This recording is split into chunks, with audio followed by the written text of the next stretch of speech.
আমি আজকের জুমায় যে বিষয়টা আপনাদের সামনে আলোচনা করব, এই বিষয়টা হচ্ছে দাওয়াত। আমরা দাওয়াত কিভাবে দিব মানুষের কাছে? দ্বীনের দাওয়াত, ইসলামের দাওয়াত, কালেমার দাওয়াত, কোরআনের দাওয়াত।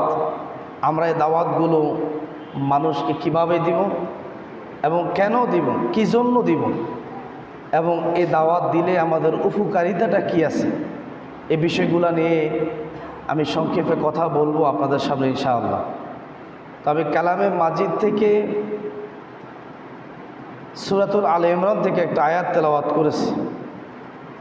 এই আয়াতের মধ্যে আল্লাহ রাব্বুল আলামিন মানব জাতিকে, ঈমানদারদেরকে লক্ষ্য করে কিছু কথা তিনি বলেছেন, এবং এই আয়াতের ভিতরে আমরা মানুষকে কিভাবে দাওয়াত দিব এর প্রাসঙ্গিক ক্রম, আয়াত, হাদিস সহ আমি এই বিষয়ে আপনাদের সামনে কথা বলবো ইনশাআল্লাহ। রাব্বুল আলামিন কালামে মাজিদের মধ্যে স্পষ্টভাবে জানিয়ে দিয়ে বলেন, ওয়ালতাকুম মিনকুম উম্মাতুন ইয়াদউনা ইলাল খায়র ওয়া ইয়া'মুরুনা বিল মা'রুফি ওয়া ইয়ানহাউনা 'আনিল মুনকার ওয়া উলাইকা হুমুল মুফলিহুন।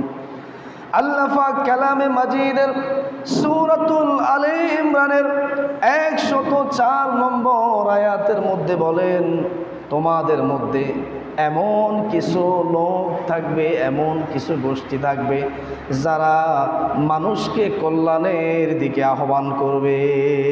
বলুন না সুবহানাল্লাহ। কার কথা এটা? আল্লাহ বলেন, ওয়ালতাকুম মিনকুম উম্মাতুন ইয়াদউনা ইলাল খায়র।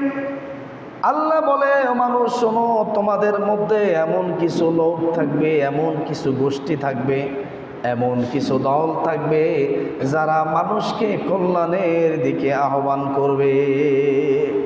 ওয়া ইয়া'মুরুনা বিল মা'রুফ, আর তারা সৎ কাজের আদেশ দেবে। ওয়া ইয়ানহাউনা আনিল মুনকার, আর তারা অসৎ কাজে বাধা প্রদান করবে। ওয়া উলাইকা হুমুল মুফলিহুন,